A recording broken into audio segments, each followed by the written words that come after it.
Welcome to a Life Under Construction podcast. I'm your host, Rhoda Daniel. If you are listening on Spotify or Apple Podcasts or watching on YouTube, welcome.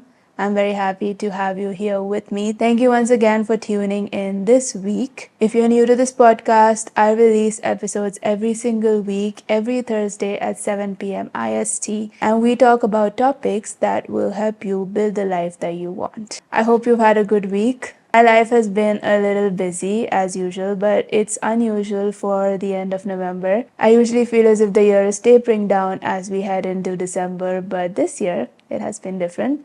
This year has been really hectic, and I feel as if I'm catching up, that I do not have any time to catch my breath. And I'm also recording this podcast right before I have to catch a flight again for a very busy week. It is what it is. I'm still very thankful for the life that I get to live. And now I'm filming this podcast and talking about something that I believe has also helped me during this very busy time, and that is self-control. Self-control is not something that people want to hear about. Self-control is not something that people talk about because it is the boring part of success and of life. But I feel like every successful person that I have met, every person who has built something of themselves has this quality, and that is of self-control. They know what is good for them, they know what is bad for them, and then they make a choice to do more of the good things and to not do the bad things. I think we all are aware of things that are detrimental to us, but where we struggle is that we don't control ourselves. We don't stop ourselves. Either it's too hard sometimes, but I think for the most part, it's just that we don't want to control ourselves and we just want to do whatever we want. When I was in college, I remember I didn't like discipline, I didn't like self-control. I used to tell myself that I'm a creative person. I go with the flow. I am not going to follow something so rigidly because that's not my personality. That's not who I am. And even something as simple as a bedtime, I didn't follow it because I felt like it was restricting me from living the life that I wanted to live. I felt that I was more energetic at night, and so I will stay up late and I will get up late and I will sleep whenever I want and I will do whatever I want to do because I wanted to do it my way. Well, I realized pretty soon that routine and discipline and self-control were not actually bad things. They were actually things that were good for me. And though they seemed restrictive at the time, they actually gave me the freedom to live a more creative life. Without routine, without self-discipline, without self-control, I found myself doing things that distracted me from my life, that drained me, that didn't put me in the best mental space. And when I realized that, I decided to be more disciplined with my life. I decided to exercise self-control, even in the smallest of things like a bedtime. The thing that I realized was I have the right to do everything. I could probably do everything that I wanted, but not everything was beneficial for me. When I accepted that, when I internalized that, when I saw how self-control was helping me and how doing whatever I wanted just because I felt like it was harming me, I had to make a change in my life. I had to make that switch in myself and stop telling myself that I could do everything because everything was not beneficial for me. I think instinctively we all know that. We all know that just because we can doesn't mean we should. But I don't know what it is. We are just very stubborn as humans. We just want to do what we want to do. And we don't really think about the consequences of that because in the moment, it feels great. I've heard the story about Lata Mangeshkar. I'm not sure if it's true or not, but it sounds true. Basically, Lata Mangeshkar was a very famous singer in India. And she had this habit because she had to protect her voice. She never had anything that was cold or even in some cases room temperature. She always ensured that she had hot water, hot drinks. She didn't have like ice cream or things that could upset her throat.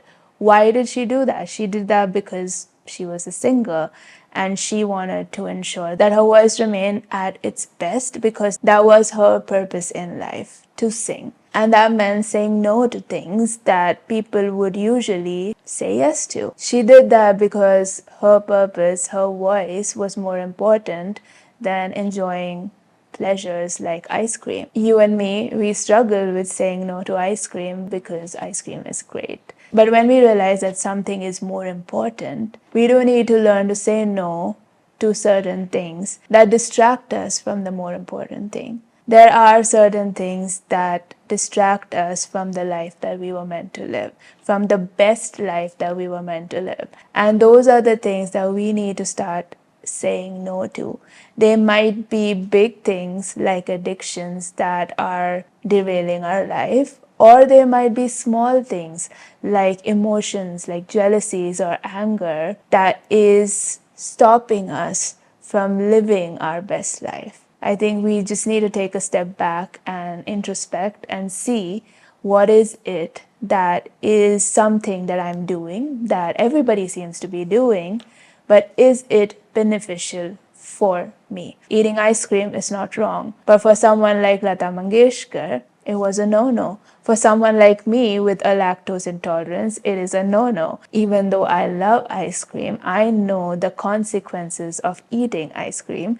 And so even though I crave it, even though I feel like on some days I just need ice cream and I wish I could have it, but I know that it's going to upset my stomach. And so I just say no because I know that it is going to stop me from living my best life. And there are so many other decisions that we make every single day. Those are decisions that impact our lives because our lives were made and meant to be a certain way. But when we do these things that are detrimental for us, it stops us from living that life. It honestly stops us from living that life. And I've learned that from the process of elimination. When I slowly started taking decisions where I would exercise self-control, whether it was in a bedtime or with the food that I was eating or with the friends that I was hanging out with or the way I spend my weekends or the way I spent my nights or the things I watched or the way I thought. With all of these things, when I exercised self-control,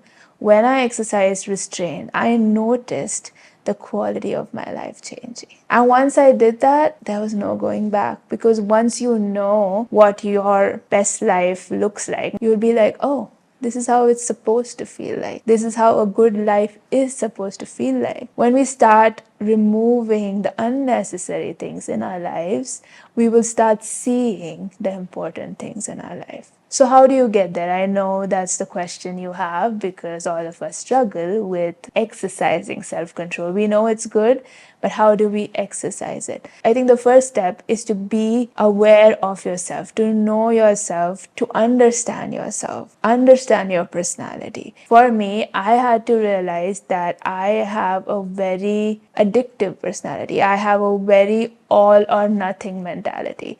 So if I'm all in, I'm all in, or I need to be all out. Moderation is not a word that I understand very well. So knowing that made me realize that I cannot exercise self-control in a very lukewarm manner. I had to be all or nothing with it. I know people like my mother who are very moderate in nature, and they can probably have a packet of chips in front of them and have like 2 chips and then close the pack and keep it aside. I'm not like that. If I have a packet of chips in front of me, I have to eat the whole thing. But if I don't have a packet of chips in front of me, I can like go months without eating chips. So for me, I need to say no to things. I need to cut it out completely, because if I have it in my life, I can't do moderation. And that's me. It might not be you, but know yourself and know your weaknesses and be honest with yourself.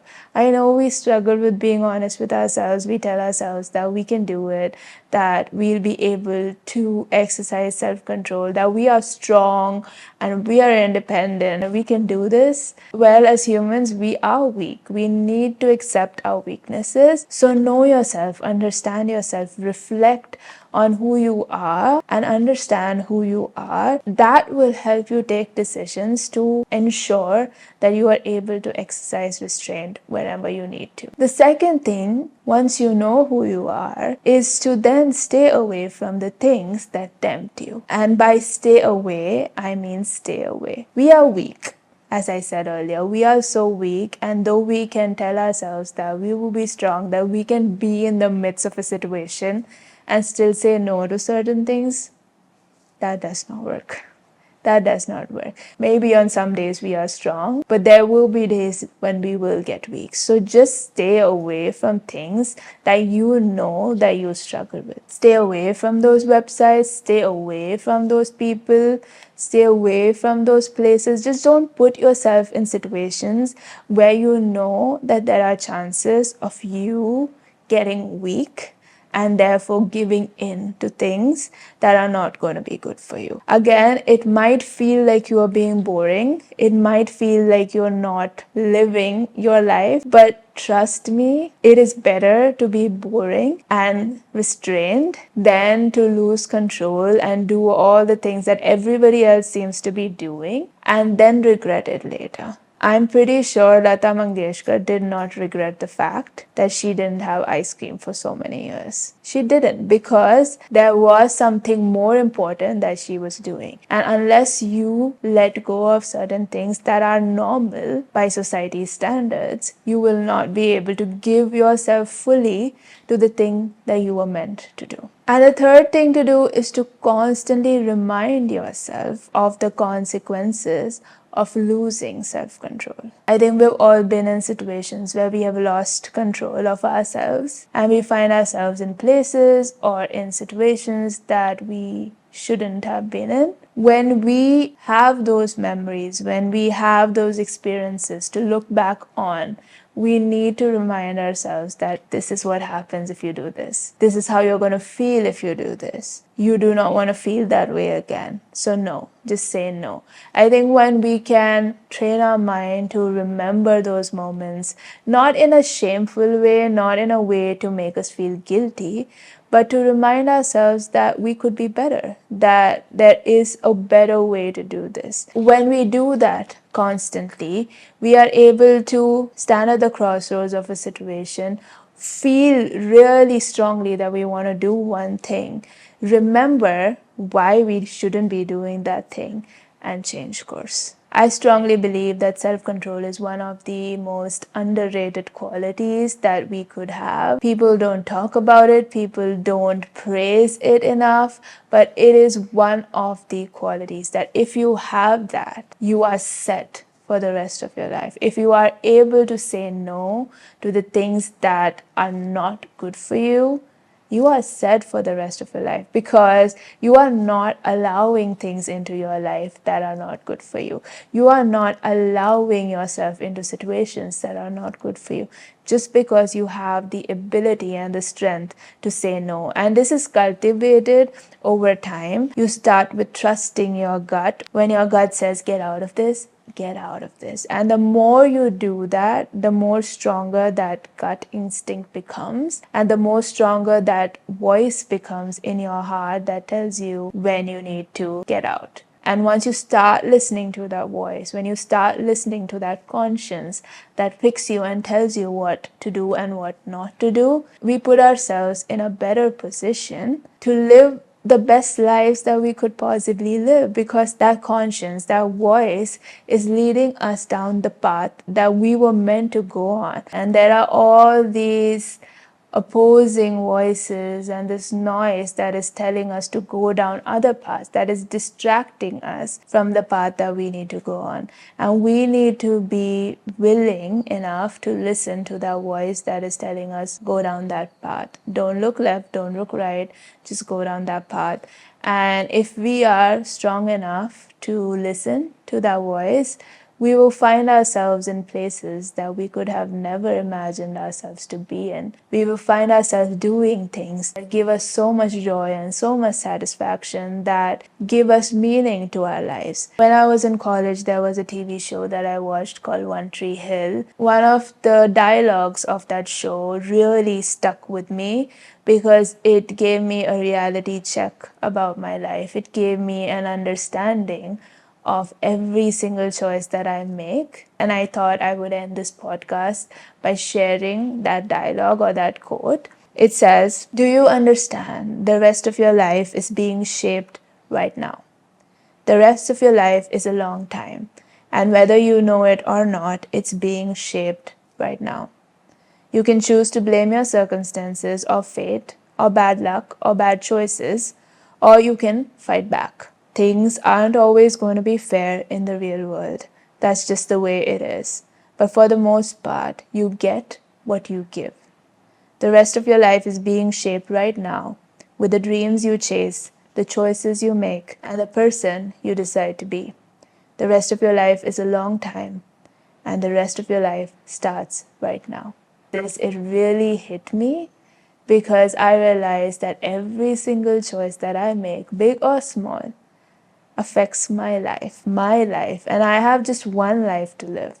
When I realized that, I became so much more conscious of every small choice that I made. Every small thing. How did I talk to people? How did I spend my time? What did I do on the weekend? Where did I go? What did I do with the time when I was alone in my room? Every single thing matters. And so when I started being more conscious of that, and it was a journey, I didn't like change in one day. But when I started becoming more conscious of that and exercising restraint, it's like a muscle, I think.